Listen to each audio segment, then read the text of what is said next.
pati po ng mahalagang workshop po na ito. Siyempre po, magandang gabi kay Father Getty, sa ating bagong mechanic, kay Sir Renato Manen, sa lahat ng officers, sa lahat po ng special tulong personnel, at sa lahat po ng brothers natin po rito sa Night Storm, Kulubus. Namangin na ni brother, 29 years na ako night. Hindi niya na-doktor, 29 years na. First degree pa rin.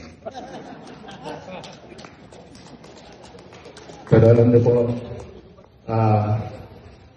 sabi niya, ito pong naisip Columbus is one of the, siguro sa lahat ng organization po na pinamuluan ni Tatay Ellen. Ito po yung pinaka-memorable po sa dahil kasama sa memories po na yan, ay hindi lang po yung mga gatherings po tulad yung gabi, kundi po yung mga activities, lalo na po yung mga social services po na kanilang sinusulong ng bata po po. So yan po ang lagi po bumabalik sa aking isip at puso tuwing makipunta po ako dito sa Night Storm, Columbus. Kanina po, pwede na naman si Mr. Roger, nagpapaalam na sa Night Storm, Columbus. Siguro, looking forward na makasama namin sa munisipyo ng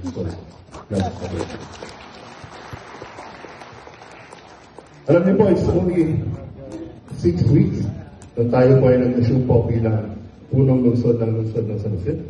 At sa 6 na linggo po na yan, share ko lang.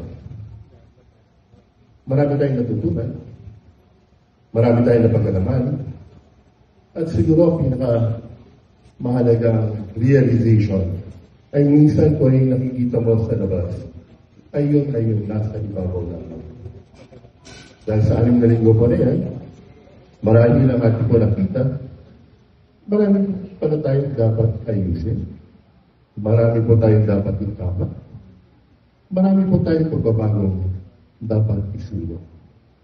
Pero po ngayong gabi ito po, kung inyong mamarapatin, i-extend ko po ang panyaya sa buong Night Storm Columbus.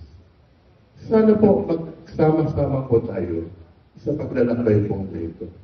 Sa ni Father, ang taon ng 2025 ay lakbay mag-asa. Diba? Jubilee Year of Hope. At sa taon po na ito, aming panyaya, sama-sama po tayo sana bilang brothers po sa Night Storm Columbus. Knights of Columbus na maging servant leaders dito po sa ating puso. Dahil may hirapan po kung iilan lang ang gagawa ng pagbabago. May hirapan kung iilan lang ang magsasatama ng dapat itama. Mas mahalaga, hindi lang ang mga taong nasa serbisyo publiko, kundi ang mga taong nasa pribado. Ating panayan, sama-sama po natin ipundar ang isang matatag na pundasyon para sa ating puso. Dahil sa buhay mo po, yun lang po mahalaga.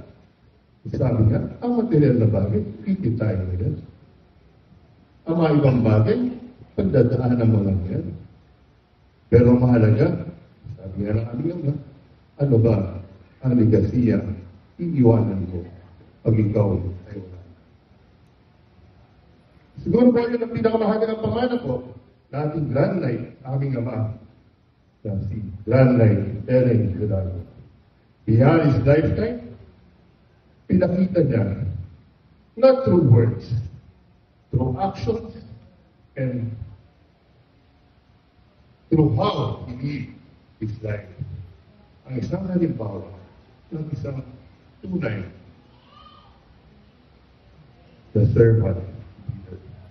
And beyond his lifetime, yung legasiya po niya na tumanim sa puso at ang daming na marami po natin kababayan na hanggat may bagong bukas, buhay po ang pag-asa dito sa ating lungsod. Hindi na po ako magpapakaba. Ulitin ko na po ang ating paanyaya. Huwag lang po tayo sumama. Tayo na po ang mga bilang Knights of Columbus, tayo mamuna sa service pagdating po sa environment, sa barangay, sa healthcare, at higit po sa lahat sa value formation. Kakita po ninyo ang bagong administrasyon. Kung ano po ang ating kailangan pagtulungan, ano ang ating kailangan suporta. Nandito po ang inyong lingkod at ang buong administrasyon po ng buong Team Pag-asa. Muli po, ito po ang panayam. Sana po, sama-sama po tayo. At again po, congratulations po sa ating bagong Grand Night, Senator Malen. Magandang gabi po. Thank you po, Honorable Mayor Joseph Bilago, for your inspiring message and support to Council 1473 Knights of Columbus. Salamat po, Mayor Joseph Bilago. Tinatawagan po, District Deputy Roger Santos at Grand Knight pa rin nato si Malen. Para ipagkaloob po yung plaque of appreciation sa ating fraternal guest and speaker. May atayagod yung basahin nila laman. It is a recognition and profound appreciation for his wholehearted support to the Knights of Columbus Council 4073 and for sharing his precious time, vision, and wisdom as fraternal guest and speaker on the occasion of the 79th anniversary celebration, 70th installation of council officers, and induction of service program personnel for fraternal year 2025-2026. Given the 16th day of August 2025 at the Knights of Columbus Hall, Malasin, City of San Jose, Nueva Ecija. Signed, Alan S. Calacala, Financial Secretary. Signed, Renato O'Malley, Grand Knight. This plaque of appreciation is hereby awarded to our City Mayor, Honorable Joseph F. Bilago. Thank you po.